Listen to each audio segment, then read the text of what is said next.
If you could have picked up any player in NA on a team or not, who would it have been? No bullshit, no shady shit. Legit pick up a Seangares reunion, maybe. I mean, if we could have snagged anybody, it would have been probably, yeah, it probably would have been Sean, because we need an IGL. Are you kidding me? But that's just not possible, you know. If you get the chance to join C9 again, do you join or not? They asked me to join. When they were looking for a fifth. I said nah.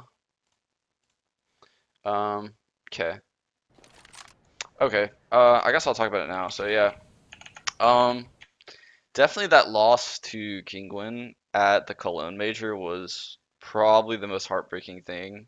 That literally like sucked all the life out of me as like an in-game leader.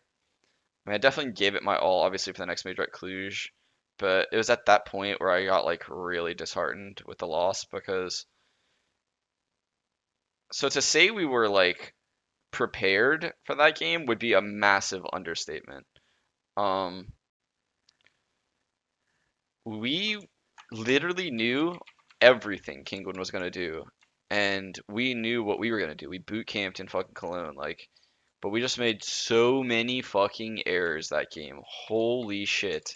And even versus Luminosity, like when we lost to Luminosity in Cluj, it was the same shit, dude. Like, literally, we read them like a fucking book, man. And, like, we just fucked up time and time again on big rounds. Like, both of those majors, like, I promise you can ask the players on the team, like, it's literally a fucking travesty that we lost those games.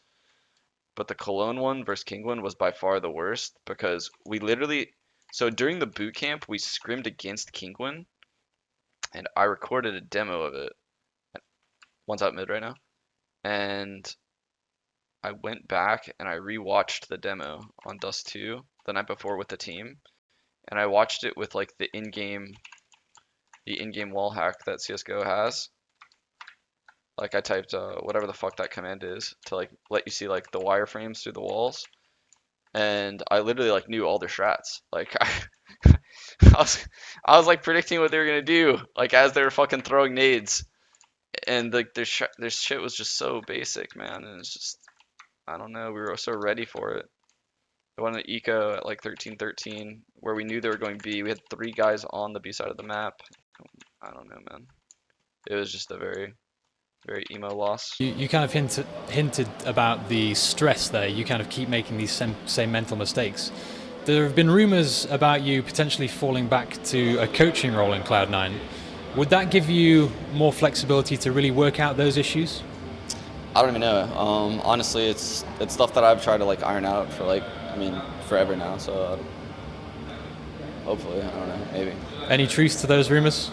I mean, I don't know. No comment. I mean, I wouldn't mind doing it. Like I've told my stream even, like I wouldn't mind going into the coaching role, but it's just there's no like truth to it yet, obviously.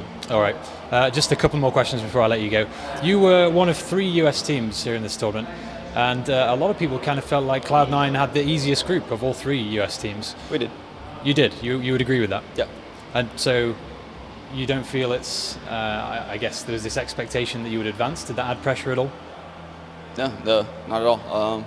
We failed. Like I mean, I don't know what more to say. Like I'm extremely like disappointed consistently at this point with like our decision making and just the way we piss away eco rounds. Like we lost one in the Fnatic game. Yeah. We lost 2 in the Vexed game. We somehow won that.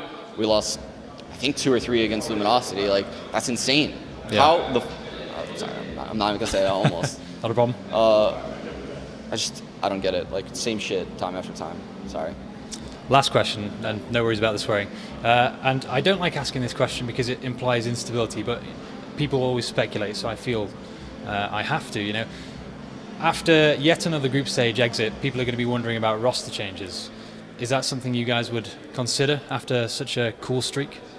I mean, I would hope not, but it's not in my hands, and I mean, I would love to keep playing with the same players, and yeah, I mean, like we have great times together, and I think that's just getting our mind back in the game and focusing on winning again. So. I definitely tried to convey throughout all of my streams since joining Cloud9 that I was not retired And every time that someone said I was retired, I would be sure I would 100% focus on basically telling them that that wasn't the case and that I might come back at any time. So I always try to remain honest and faithful as far as my stream goes. It's just for some reason, I don't know why, it got portrayed that I wanted to retire. When my main problems with C9 extended way outside of the game itself, you know, it had to do with our travel schedule being extremely brutal and accepting way too many tournaments, combined with the fact that because of those tournaments, the players got drained and they didn't want to put in work. So it's just really frustrated me a lot.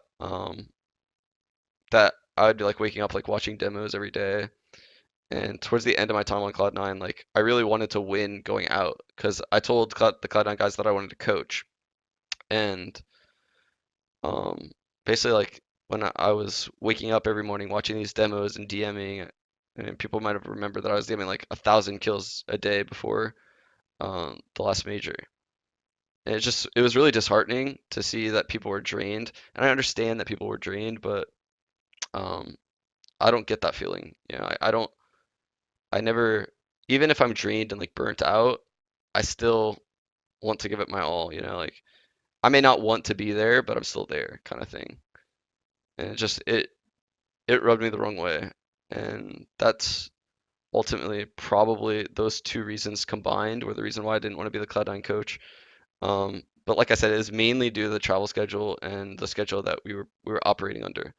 Because with Cloud9 we accepted way too many tournaments, and it was just impossible to hold a relationship, and I didn't want that. I didn't want that personally for my relationship, so this is a little bit different. Tin Man? He's nuts. He's really fucking nuts. Like, I've Tin Man against him many a times. He's nuts as fuck. He just knows how to get, like, the kills and shit. Yeah. No, his aim's insane too. Like, if he didn't have to worry about all the other shit, man, he'd be so fucking good. That's why I can't stand hearing people say, oh man, if they replace Sean, they'd be this. Right now, if you guys replace Sean, you guys would be fucked. He's got an op. That's what I said too. One party.